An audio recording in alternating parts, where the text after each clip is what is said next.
Hey guys, just doing an update on my GTI. I think the last video was called close to 400 horsepower. It was actually pretty close to that. I ended up putting down 380 horsepower and 411 foot-pounds of torque, and so it's pretty close. Recently, I just upgraded the turbocharger to a vortex Eqt turbo. I like the turbo, it's awesome. Spool characteristics are a lot different than IS38. It comes in a little bit later.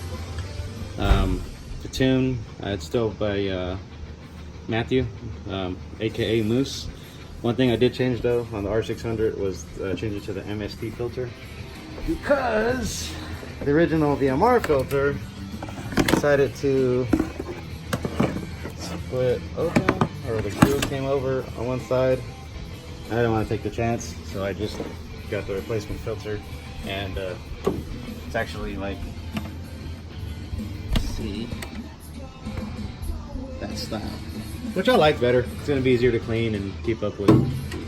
Let's see, one thing I did add was the Precision Racing MTI kit. It's the 925cc injectors.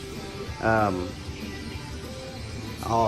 did move recently. I had my methanol spraying on the CTS pipe, but I was going over logs with Eurodyne.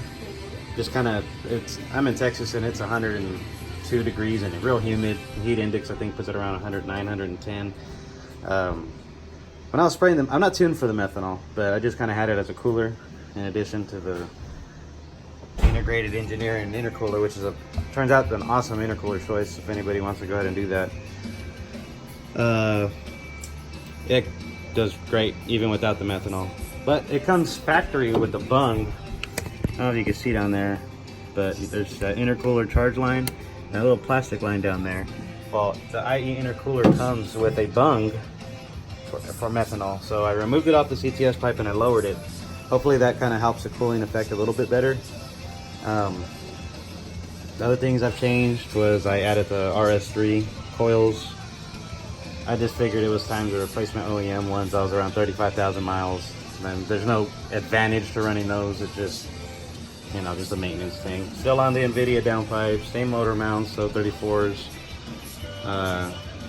If anybody's seen the last video I had, I just kind of went through everything I had, but no 34 motor mounts. The insert, I think it's BFI, NVIDIA downpipe. Now it has an Eqt turbo instead of the IS38. CTS silicone pipe. Got a boost tap. One's going to the boost gauge, one's going to the methanol switch. And I get a lot of questions, goddamn, about the methanol switch. And get my flashlight here. I get a lot of questions about the methanol, because a lot of guys like to run the stage 2 and up setups, and that's cool, whatever. But like I said, I'm not tuned for it, so here's the simple switch. It runs out the boost tab, it hits 15 psi, it shoots 100%. I'm running the size 5 nozzle, which is probably too big, but I mean, I don't see no disadvantage to it because I'm not tuned for it. The logs just show it runs, I think, like 10 to 15 degrees cooler using the meth, which, like I said, 110 degrees, 109 degrees heat index. I'll take whatever I can get. Just a simple setup. So far, it's efficient. I mean, I haven't had any issues. I used to have the pump in the trunk, and now I have it tucked way under. So if I were to take off the bumper, it's sitting right in there. It's sitting right down into the bumper. Other than that, I've changed the fuel pump. That's another thing of question for some.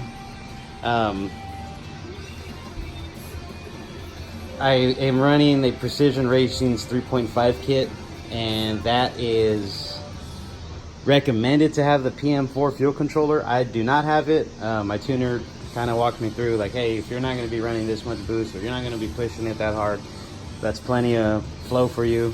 It would, from what I understand, if it operating around 60 to 70%, I believe he said, it's still going to outrun a 450 without the controller. So that was why I decided to go that way. Costs a little bit more, but if this is something I don't have to worry about. And eventually I don't know how long this motor is going to last, but if it does go, then I'll get the PM4, and you know, obviously I'll be able to turn everything up a little bit more. But as far as right now goes, I'm on pump gas 93. Car's running 28 psi, around 8 to 9 degrees timing, because I turned it up just a little bit on the Eurodyne adjustable sliders. My guess, going off, you know, butt dyno, comparing it to the IS38 Speedo videos and, you know, stuff like that, I'm probably about 15-20 wheel horsepower than the IS38 maxed out. Now, that was my goal with this turbocharger, was to have at around or a little bit more power on pump gas than the IS38 on E30 blend, running, you know, 29 pounds and a real aggressive timing and all that crap. I just wanted to put pump gas in it and not worry about it, and so far that's pretty much what I'm getting, around 400 to 420 wheel. I know some guys on Access Port, you know, they're putting down 360 wheel on pump gas on like stock fuel system. I think his dyno reads a little bit higher, and that's fine. It's still more than IS38. The turbocharger alone, I think, is like 1,800 bucks. You could add, you know, add-ons like the discharge pipe, all that kind of stuff. But I mean, I'm really happy with it. I have no complaints. Car still looks pretty simple. I really wish I could put the engine cover on. I seen a guy, I think his last name's Schultz, so Gary Schultz. He actually has a different line set up.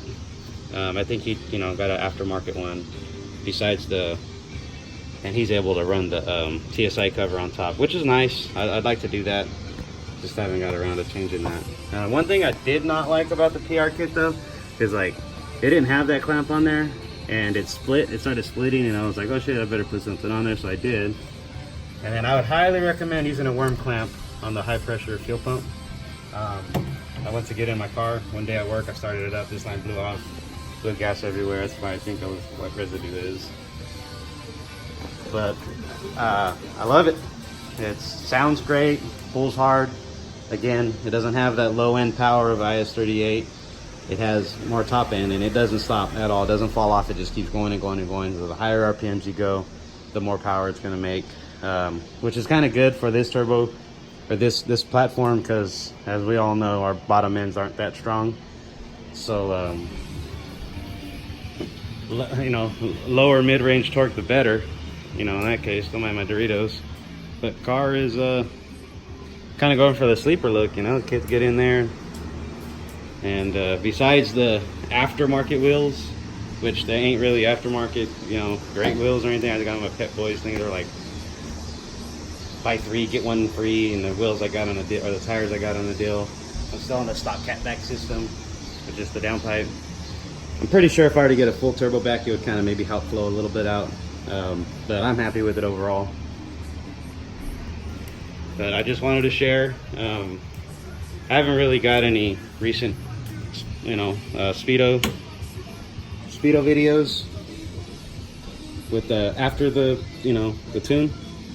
I had like I think it was a base map file on there, but one thing I do got to do though is I do got to do my DSG service, maybe changing my oil here in 1,000 miles. But just sharing, nothing special. There's guys making way more power than I am on this turbo. I think they're getting up into this, you know, 590, you know, 580, 600 wheel horsepower, all wheel horsepower at that. So this definitely, this turbo is definitely great turbo. Pump gas, it flies. Race gas is even higher. I highly recommend it for anybody. And one thing I do run is the OEM diverter valve. I was running the Plumback Turbo Smart one, which probably works fine still, but I just see that everybody's having so much success with the stock diverter valve, and if it's operating good, it's perfect. I think I handle like 600 horsepower anyway, so just something to keep in mind to keep costs down.